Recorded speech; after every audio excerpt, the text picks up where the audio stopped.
Good morning students Haryana GK की series को आगे बढ़ाते हैं और ये हमारा टॉपिक था मिट्टी, जलवायु एवं नदियाँ।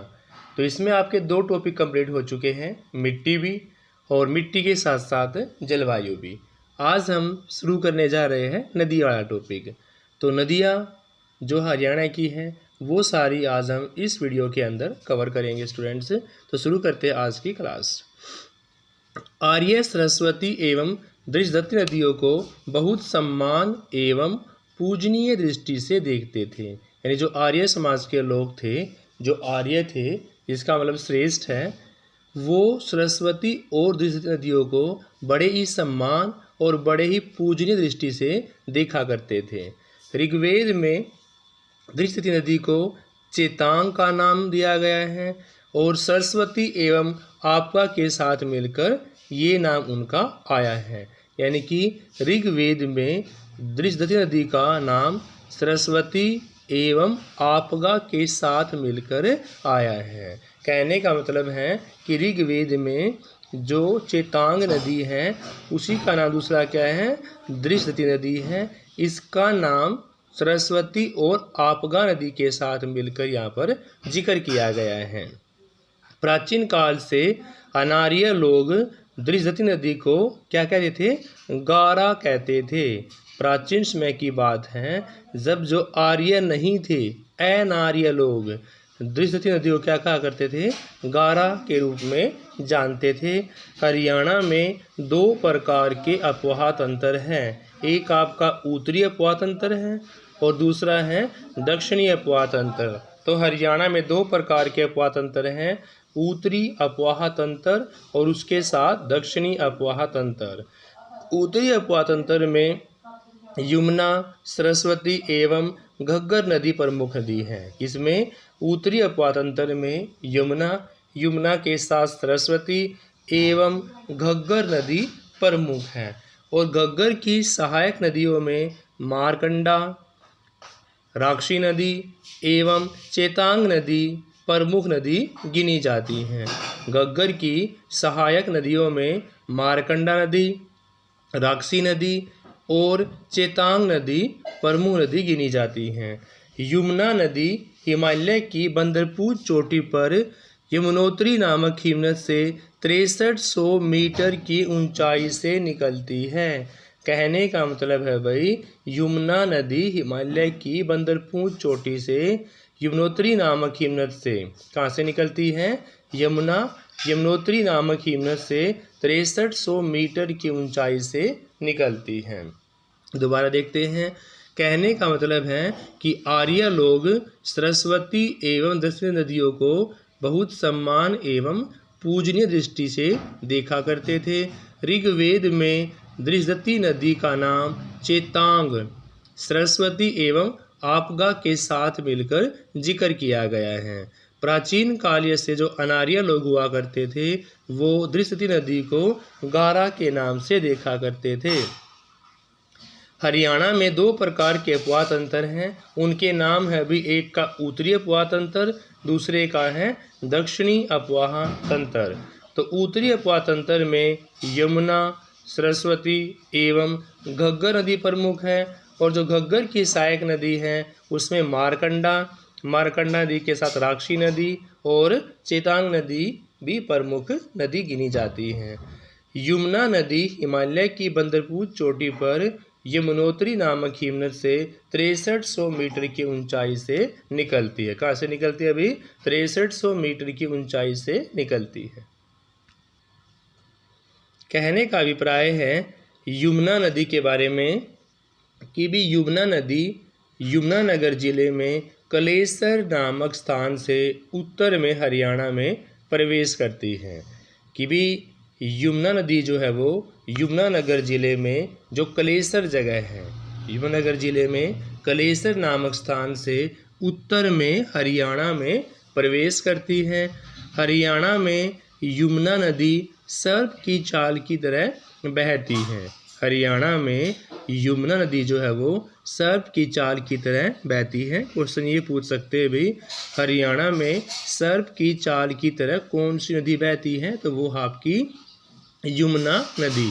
यह नदी हरियाणा एवं उत्तर प्रदेश की सीमा का निर्धारण भी करती है। यमुना नदी हरियाणा एवं उत्तर प्रदेश की सीमा का निर्धारण भी करती है।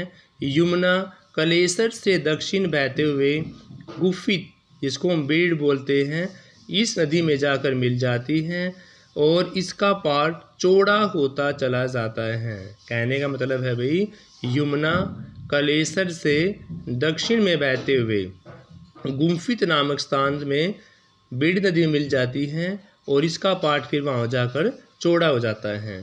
यमुनानगर, करनाल, पानीपत, सोनीपत, फरीदाबाद जिलों की पूर्वी सीमा से बहती हुई हसनपुर नामक स्थान से हरियाणा की सीमा से फिर क्या जाती है, यमुना दूर चली जाती है। कहाँ से?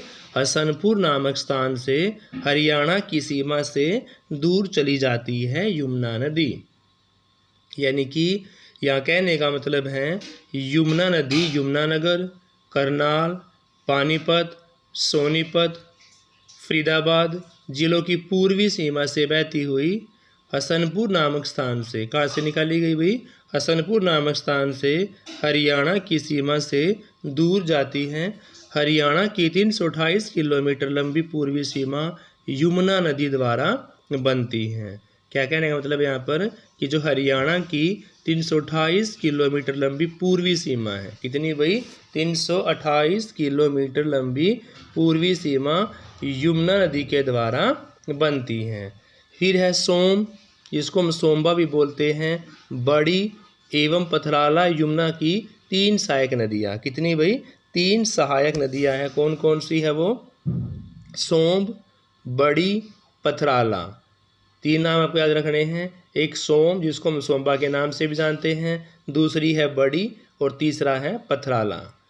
पथराला एवं सोम जो नदियां हैं हिमाचल प्रदेश से निकलती हैं। पथराला एवं जो सोम नदियां हैं वो हिमाचल प्रदेश से निकलती हैं एवं यमुनानगर के मेहर माजरा नामक स्थान पर एक संयुक्त रूप से यमुना नदी में जाकर मिल जाती हैं। पथराला एवं जो सोम नदियां हैं हिमाचल प्रदेश से निकलती हैं एवं यमुनानगर के मेहर माजरा नामक स्थान पर संयुक्त रूप से यमुना नदी में जाकर मिल जाती हैं। कहने का मतलब है 1879 ईस्वी में ताजेवाला नामक स्थान से, क्या भाई? 1879 ईस्वी में ताजेवाला नामक स्थान से पश्चिमी यमुना नहर निकाली गई थी। कब निकाली गई थी? 1879 में। कहाँ से? ताजेवाला नामक स्थान से पश्चिमी यमुना नहर निकाली गई। दिल्ली के ओखला बैराज से यमुना नदी से आगरा नहर निकाली गई है। दिल्ली के ओखला बैराज से यमुना नदी से आगरा नहर निकाली गई। आगरा नहर से फरीदाबाद एवं गुरुग्राम ज़िले को जल प्राप्त होता है। आगरा नहर से फरीदाबाद एवं गुरुग्राम ज़िले को क्या प्राप्त होता है भाई? जल प्राप्त होता है। सरस्वती नदी के बाद सबसे अधिक व पूजनीय नदी हरियाणा राज्य के यमुनानगर एवं हिमाचल प्रदेश का सिरमौर जिलों की सीमा पर शिवालिक पहाड़ियों से निकलती हैं और यह यमुनानगर में आदि बदरी में जाकर प्रवेश करती हैं। कहने का मतलब है सरस्वती नदी गंगा के बाद सबसे अधिक पूजनीय नदी है। हरियाणा राज्य के यमुनानगर और हिमाचल प्रदेश के सिरमौर जिलों की सीमा पर शिवालिक पहाड़ियों से निकलती हैं। कहाँ से निकलती हैं? शिवालिक की पहाड़ियों से निकलती हैं और यमुनानगर में आदि बद्री में प्रवेश कर जाती हैं। महर्षि वेद व्यास ने महाभारत की रचना सरस्वती नदी के किनारे से की थी। क्या कहावत है भाई कि महर्षि वेद व्यास जी ने महाभारत की रचना सरस्वती नदी के किनारे से की थी। हिमालय क्षेत्र से निकलने वाली यह नदी, हिमालय के क्षेत्र से निकलने वाली यह नदी 12मासी नदी कहलाती है। क्या कहलाती है भाई? 12मासी नदी कहलाती है। घग्गर नदी शिवालिक श्रृंखलाओं से निकलने वाली एवं सतलुज यमुना के मैदानों में बहने वाली। क्या कहा गया अभी घग्गर नदी के बारे में कि घग्गर नदी जो है वो शिवालिक की श्रृंखलाओं से निकलती हैं और सतलुज यमुना के मैदानों में बहने वाली सिर्फ एकमात्र विशाल बरसाती नदी है। देखो 1879 में ताजेवाला नामक स्थान से कौन सी नहर निकाली गई थी भाई? पश्चिमी यमुना नहर निकाली गई थी। दिल्ली के ओखला बैराज से यमुना नदी से आगरा नहर निकाली गई है। क्या कहा गया है कि दिल्ली के ओखला बैराज से यमुना नदी से, कहाँ से? यमुना नदी से आगरा नहर निकाली गई और आगरा नहर से फरीदाबाद एवं गुरुग्राम जिले को जल प्राप्त हुआ था। सरस्वती नदी गंगा के बाद सबसे अधिक पूज्य नदी जिसको बोला गया है। गंगा के बाद सबसे अधिक जो नदी पूजनीय है वो कौन सी है? सरस्वती है। हरियाणा राज्य के यमुनानगर और हिमाचल प्रदेश के सिरमौर जिलों की सीमा पर शिवालिक पहाड़ियों से निकलती हैं एवं यमुनानगर में आदि बदरी में जाकर प्रवेश कर जाती हैं। महर्षि वेद व्यास ने महाभारत की रचना सरस्वती नदी के किनारे पर की थी। हिमालय क्षेत्र से निकलने वाली यह नदी 12मासी नदी है और घग्गर नदी शिवालिक श्रृंखलाओं से निकलने वाली और इसके साथ साथ सतलुज यमुना के मैदानों में बहने वाली एकमात्र विशालतम बरसाती नदी बन गई है। आगे देखते हैं स्टूडेंट्स हिमाचल प्रदेश के सिरमौर में डागसई नामक स्थान के निकट से निकलने वाली यह नदी दक्षिण की ओर बहते हुए हरियाणा एवं पंजाब में बारंबार प्रवेश करती है। कहने का मतलब है कि हिमाचल प्रदेश के सिरमौर